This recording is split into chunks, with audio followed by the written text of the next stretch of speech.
Hey everyone, Trent here at Precision Transmission, and we're calling it a day.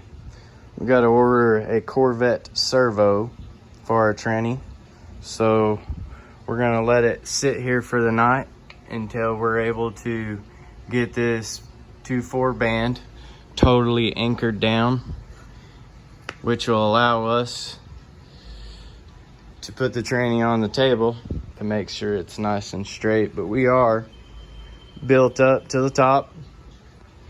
We've got all of our valve body modifications done.